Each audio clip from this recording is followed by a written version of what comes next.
حقق العراق لكرة الطاولة نتائج إيجابية في بطولة جازين المقامة في لبنان بمشاركة 141 لاعبا من أصل 17 دولة عربية. سجلت كرة الطاولة العراقية نتائج جيدة في بطولة جزين الدولية WTT Youth Contender جزين التي ينظمها الاتحاد اللبناني للعبة ومؤسسة الأرض البيضاء في مجمع جوليان وليندا سليم في مدينة جزين. بطولة كتير كبيرة وبمنطقة كتير بعيدة عن بيروت، بدها خبرة، بس نحن قدرنا يعني طلعنا قد هالمهمة. العراق عندهم محل خاص بقلوبنا، بنحبهم كتير.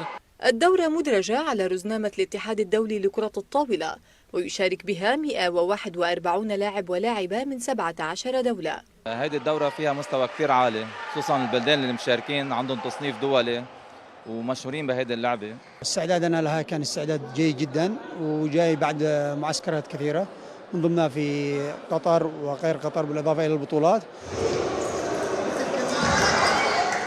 وأنا هذه المشاركة أنه خلتني استفيد لبعدين وخلتني زيد الثقة والكونفidence بحالي. مشاركة جيدة كبطولة WTT يعني، وإن شاء الله يتحسن تصنيفنا، وكمشارك كان يعني خبرة بناخذ أحسن. تحت إشراف الاتحاد العراقي لكرة الطاولة حقق اللاعب عبد الملك جبار فوزين بفئة دون 13 عاما. الفوز الأول تحقق على حساب اللبناني وافي ترمس بواقع 3 مجموعات من دون رد، والثاني على الأردني ركان الزعبي بالنتيجة عينها، فيما خسر أمام القطري محمد الصالوطي بمجموعتين مقابل 3.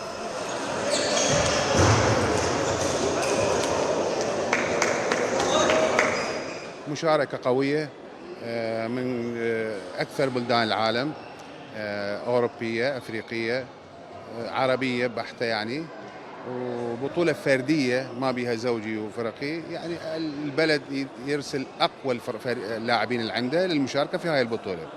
وفي الفئة العمرية دون 17 عاما فاز عباس عقيل على اللبناني محمد الأبيض ب3 مجموعات من دون رد، وخسر أمام الهولندي شامبين ويريمي بواقع مجموعة واحدة مقابل 3.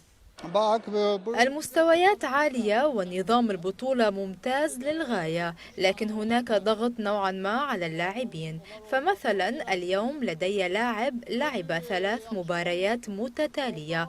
نحن نتمنى للمستقبل الأخذ بعين الاعتبار في هذه الملاحظات. ستختتم البطولة يوم الأحد في 20 من الشهر الحالي، وسيتم احتساب نقاط للفائزين تضاف لرصيدهم في التصنيف العالمي الصادر عن الاتحاد الدولي لكرة الطاولة. المشاركة العراقية في البطولة الدولية لكرة الطاولة خير دليل على أن التركيز في خطة التطوير ينصب على التأهيل للمستوى الفني بالنسبة للاعبين وتحسينه. من جزين، منار يونس، العراقية الرياضية.